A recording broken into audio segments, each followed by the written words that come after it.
Hello everyone and welcome back to the channel. My name is Adwena and I'm so excited to have you here. In my previous video, we spoke about so many people being denied boarding flights on daily basis in Ghana as a result of a few things that they might not have paid attention to. In today's video, however, we are going to talk about one very important factor of the visa application process, and this is one thing that causes so many people to be refused visas, and that is the bank statement or your proof of funds. We are going to look at what the visa officer expects to see when they look at your bank statement, and also the documents you should attach to your visa application to make your bank statement very comprehensive in order to leave no questions unanswered. Trust me, when you stay with me on this video from the beginning to the end, you are going to understand everything that goes into a bank statement for visa application. If you have been refused based on financial reasons or bank statement, you are likely to understand why you had that refusal, and if you are going to reapply, then you know what issues to address in your reapplication process. Do not forget to subscribe, guys. Do not forget to subscribe, like, and share so that so many people will get the benefit of this video, and it will go a long way to minimize the number of visa refusals that we see on a daily basis. Thank you. So, what does a visa officer look for when they look at your bank statement? What do they expect to see? The visa officer, number one, expects to see that the trip you are embarking on is affordable per your financial stance. You are able to afford the trip. Okay, that is the first thing. The second thing the visa officer tries to see is if your bank statement or your proof of funds in any way suggests some economic ties. Economic ties are things that ties you to your home country, because most of the time when we are putting in visa applications, the visas we normally apply for are visas for temporary residents. Either you are going to school, you are going for a conference, you are going to visit. Now, the visa officer wants to know whether there are some economic factors that ties you to your home country, such that they are sure that you wouldn't want to stay where you are going. You would want to come back home. So that is what we call economic or financial ties. They want to see that in your bank statement, and we'll go in details how to show that. The next thing they want to see when they look at your bank statement is they want to understand how you make your money. They want to comprehensively understand where the monies in your bank account came from. And we are also going to look at documents to attach to show where these monies came from. If you are able to take all these things step by step and pay attention to it, trust me, you will not receive a refusal based on a proof of funds or bank statement.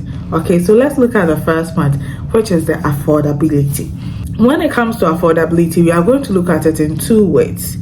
The first is your bank balance must be more than the expenses that you are going to incur on the trip. Must be way more. It shouldn't be, let's say, if you are going to a conference and your hotel reservation and all that, you need to attach all your budget. Okay, you are going to a conference and your budget for the trip is $10,000, and all the money you have in your account is $10,000. Guys, what do you think? Are you going to be granted visa or not? Based on affordability, this visa officer will say that this trip does not make economical sense to you, because how can you travel with everything you have, and it means that at the end of the trip you'll come back to a zero bank balance. If that is the case, your visa is likely to be refused.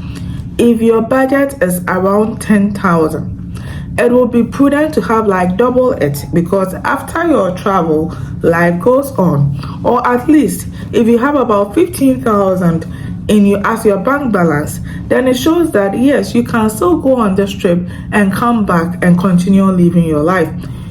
Nobody would want to invest everything they have earned in a trip that is supposed to be temporal. If you're applying for a study permit or a student visa, what requirement do you need to meet in terms of finances? For example, you are supposed to have your fees plus $20,000 for living expenses. If all you have in your account is just that, there's a probability that your visa will be refused. You need to have a little more than that. Your fees $20,000 and some change, a little more than that, to show that it is what the money you are using for the trip is not all the money you have. You still have something left after the trip. Okay, I believe we've understood this. Mind you, we are trying to look at this with the lens of the visa officer. Okay, the next thing they would like to look at in terms of affordability is whether the money is actually yours. Is the money yours? I personally have seen a refusal letter which states that the person was refused the visa based on financial reasons because the visa officer was not convinced enough that the money in their account is for this person applying for the visa. How do you prove that the money in the account is yours? The reason the visa officer was not convinced that the money in the account was not for this applicant is because the monies remain untouched. This person was just depositing money in the account, whether it's the employer who was paying this person or this person depositing money in the account itself, and these monies remained untouched. So assuming you have an employer, yeah, and the employer pays you at the end of every month, you also have a side job that gives you physical cash. Because of that, you do not touch the money your employer pays you. So you are just saving that money for travel purpose. Mind you, the visa officer does not know, is not aware of that side business that gives you physical cash, and because of that, you do not touch that money in the bank. The visa officer is not aware of that until you make that known. The visa officer will think the only reason why you are not touching the monies in your account is because the money does not belong to you. Who does not spend money they earn? If it is yours, you are going to spend it. So let's desist from just saving money, okay, without withdrawing. A good bank statement for visa application should include both deposits and withdrawals. A good bank statement for visa application should show how you live, your living expenditure. When you go to the shop, pay with your card. It shows how you are spending. It shows the money is yours.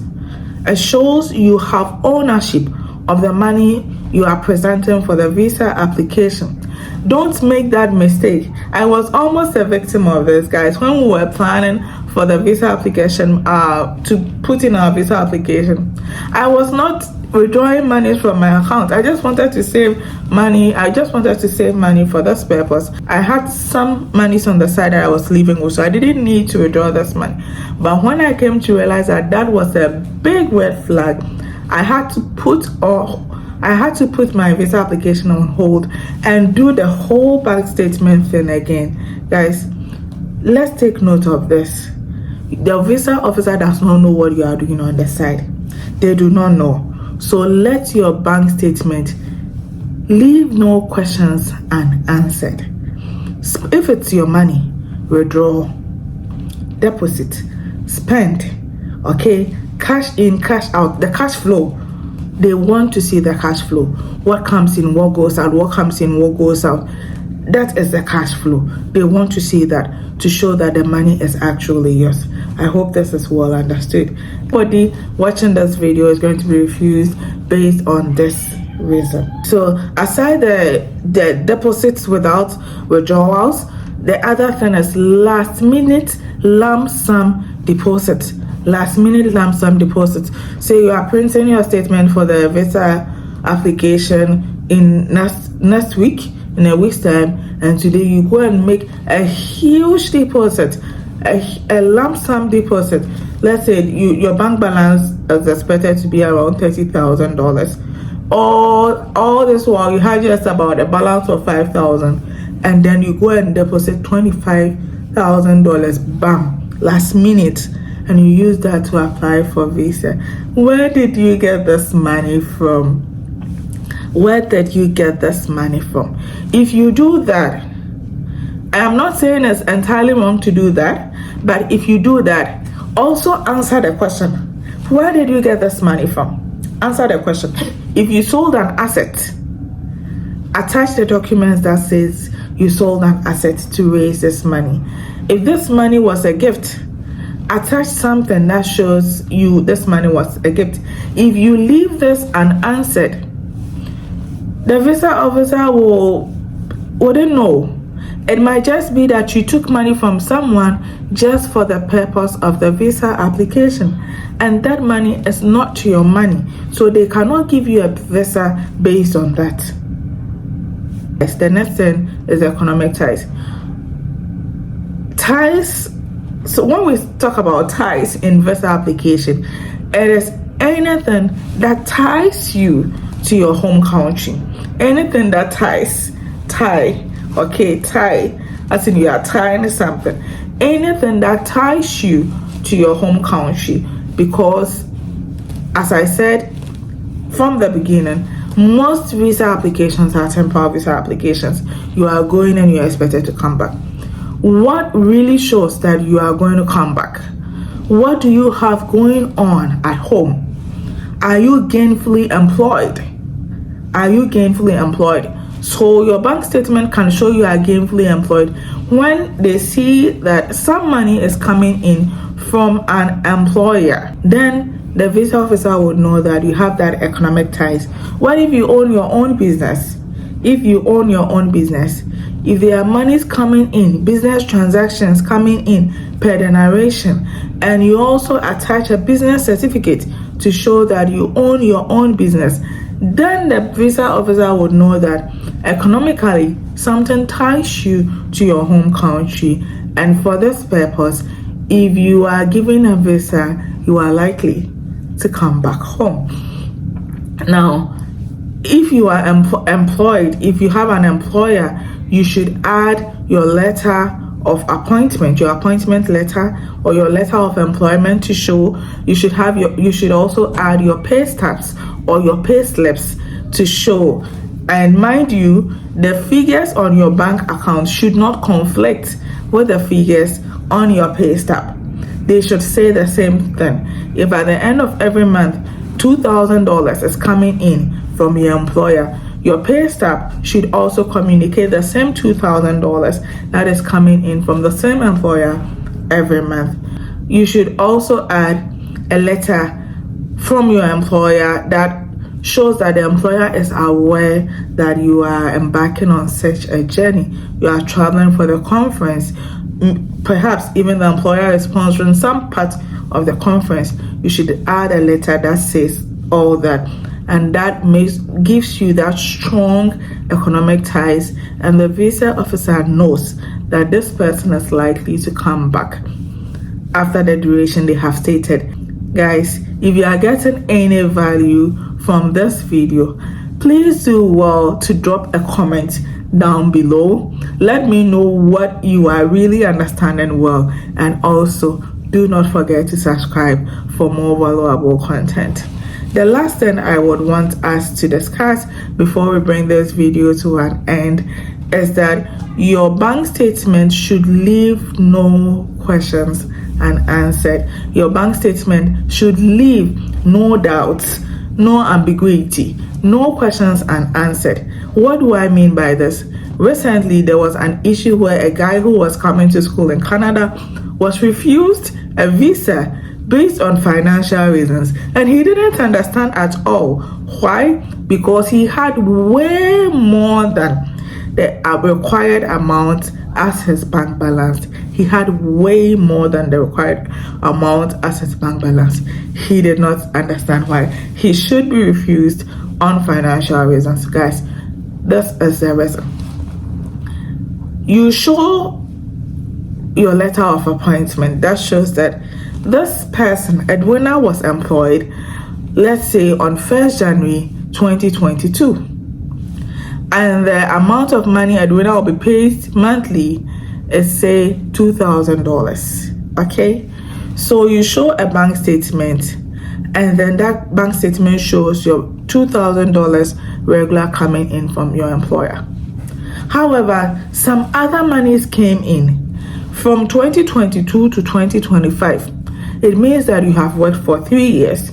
Even if you have not touched that $2,000 you were paid on monthly basis, $2,000 times 3 years, which is 36 months, right? 36 times 2 should give you $72,000. Guys, am I right?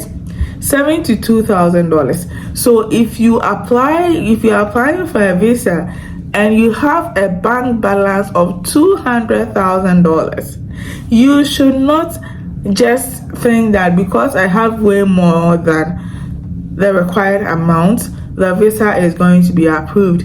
No, there are so many questions left unanswered in this bank statement, and that is, where did you get this money from?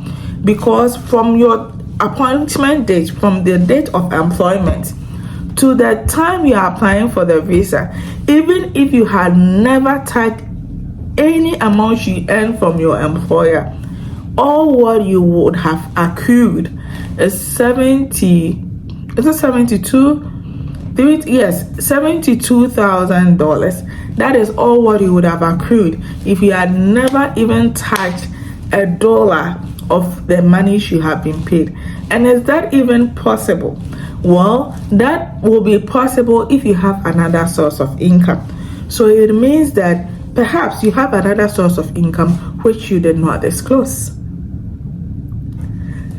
So you left some questions unanswered. Let's not assume that the visa officer would know. No, the visa officer does not care so much about your refusal. You have something going to do. You want to travel for a reason. Leave no questions unanswered. And your bank balance should not be too much. I mean, sometimes if the money is too much, it also raises so much concerns. Okay, so once your bank balance is way more than what you have gained from your employer, there should be, say, a business certificate to show that yes, you are not just employed, but you also have a very profitable business you are doing on the side. And then the monies from those business should show in your bank statement. It shouldn't be a last minute lump sum deposit. It should be monies that came in on regular intervals. Say if you're a business person, maybe at the end of every day, and that is what these big business people do. At the end of every day or every morning, they take monies to the bank. So if those things are there, and then you also show your business certificate that shows that you own this business. You own this business. So guys, basically, this is everything you need to know about bank statement for visa application. 1, your balance should be able to afford the trip and not leave you with a zero. You should not be left with a zero balance. Okay. 2, to be able to show that the money is indeed yours by the cash flow. You are not just depositing, you are not just saving, but you are also spending some of this money. Your bank statement should also be able to give a powerful indication of some economic tie. Either you are gainfully employed or you are running your own business. The last bit is that your bank statement should leave no questions unanswered. There shouldn't be questions like, where did you get this money from? How come you have this? And your pay stub says this. Lastly, the documents you should attach to your bank statement to make it make sense to answer all these questions. The letter from your employer, letter of employment if you have an employer, your pay stubs, if you have a side business, a business certificate. Most of us overlook this, guys. A business certificate is very, very important. There is no way the visa officer will know, no matter how small the business is. if it's water that you are selling, if it is matches, if it is whatever, call cards, whatever you are selling, no matter how little it is, if you are interested in traveling, register that business and have a business certificate to show that you have some additional source of income, or to show the source of your income if that is the only thing you do. If you have sold any asset and because of that you are making a lump sum deposit, do not forget to attach documents from the assets you sold and also explain why you made that lump sum deposit. If you are able to do all this, guys, I am not an expert. These are things I learned on my own to make my visa application very easy for me. And I believe that when I share this information with you all, you can also do this to make your visa application very easy for you. And last but not the least, guys, stay away from fake bank statements. Stay away. May your name never be mentioned when we mention a fake bank statement. With everything that is available now, it is very easy for fake bank statements to be detected. And once that is detected, it means that you are likely to have a ban on you. You don't want to experience that. Kindly stay away from fake bank statements. If there is anything you need more clarification on, let me know in the comment section. Please do not send me your bank statement to review for you. I am not an expert, but when you listen to everything that I have said and you look at your bank statement and it's in line, you would know.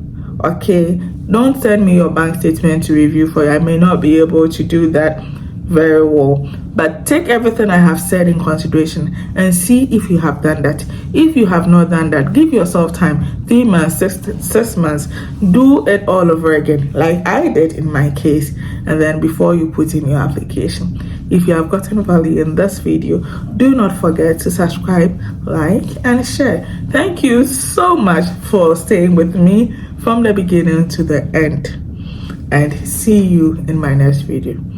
Stay blessed. Bye.